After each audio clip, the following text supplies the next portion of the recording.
pounds total, down 112.2. And 60 inches, which I think is even more exciting to me. Well, maybe not more, but close. Exciting to me than the pounds down. That's phenomenal to me. 67 inches across my body. That's so cool. Let's see. Things are going really good. Got my hair cut. You know, it's interesting because I think that for a long time I was hiding behind the length of my hair. I kind of use that as a security blanket. So ditching all that excess length felt very freeing and very therapeutic in a way. It was really frustrating to me to see so much hair falling out in the bathtub, and then when I would comb it after my shower, I'd have these huge handfuls of it, and it was so disgusting. And it just broke my heart, because my hair is one of the few things that, even in childhood and throughout adulthood, that I've liked about myself. So to see it falling out just was really difficult. And ever since I got it cut, honestly, there are days this past week where it hasn't even crossed my mind. Like, I haven't even noticed that I'm losing hair. Maybe until, you know, I do the drain or whatever in the shower, but it's so much less than when it was longer that it doesn't faze me. So I'm very, very glad that I got it chopped. So that was great. I'm really excited that Kelly and I are launching a new website called SangriaSisters.com. It's the reason we came up with that name was the first night that we met. We had a big pitcher of sangria, and were drunk as skunks and just had an absolute blast. So that's kind of the foundation. The friendship is kind of the foundation for the website. And she and I are working on it this weekend. Hi, Kelly.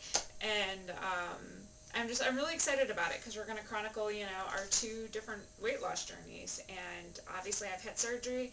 She has not. But I think for both of us, and for most others that are struggling with their weight, it's mental. I mean, that's really what it comes down to. And you know, even though I've had, you know, very rapid weight loss, I'm still struggling with a lot of the emotions and the feelings related to my eating behaviors. So anyway, we're going to kind of share about our journeys and our favorite recipes that we create or that we try out, the products that we like. I love it. I'm really excited about it. It's so great to have a partner to do this with. And hopefully we'll be launching it, like, I don't know, today or later this week or whenever. But I'm really, really excited about it. And I think I mentioned in my blog like a week ago that it feels so good to be like having a creative outlet right now. I used to spend a lot of time doing this type of work in my day-to-day job, and then even just in my hobbies. And I really haven't made an effort to, you know, seize opportunities where I get to be creative. So it's been a lot of fun already, and I'm just really excited to have some people join us on the website and, you know, be there for the ride. So it's really great. I think I mentioned some of the mental, emotional stuff that's kind of a struggle. There have been a couple days now where I end up eating probably around 1,100 calories a day.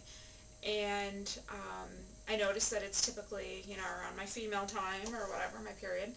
And the first couple times that happened, it freaked the hell out of me.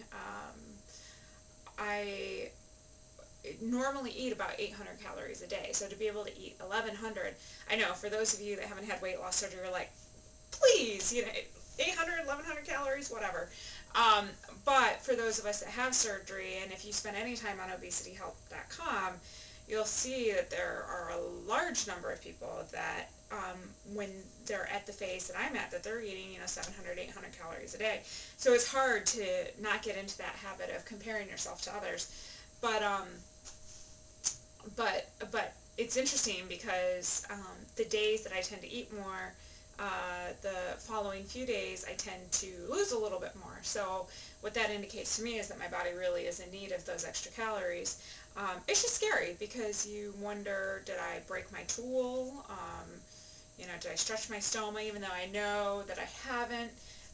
There's still that fear, like you still think this is going to fail. I'm going to screw this up in some way, just like I've screwed up every other attempt in the past. So it's hard to really trust and believe in yourself that you're going to be able to make this happen. And so it's interesting because at a larger weight and without the surgery, I was constantly trying to condition myself to recognize that I wasn't really hungry, and that I needed to do something else to fulfill whatever that need was. And now, like, I still have to be extremely aware of that, but I don't have the same signals for hunger, first of all, so that can be kind of confusing.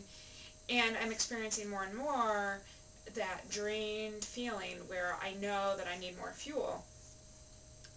And to try to get yourself to be more aware when you need to eat more versus when you shouldn't be eating. It's really different, and it's I don't know, it's kind of hard to wrap your mind around sometimes, and I think that's where all the fears and the anxiety kind of comes into play. So I don't know. So I'm taking it one day at a time. Yesterday, in fact, was one of my bigger eating days, and the scale finally budged this morning. Um, so yeah, so I think that that's definitely something that I'm in need of. Hang on a second, Caitlin, I'm recording a video. Okay. What do you need to do? I just want to show you my card. Great. Hand that to me. Screw it up. I didn't know you were doing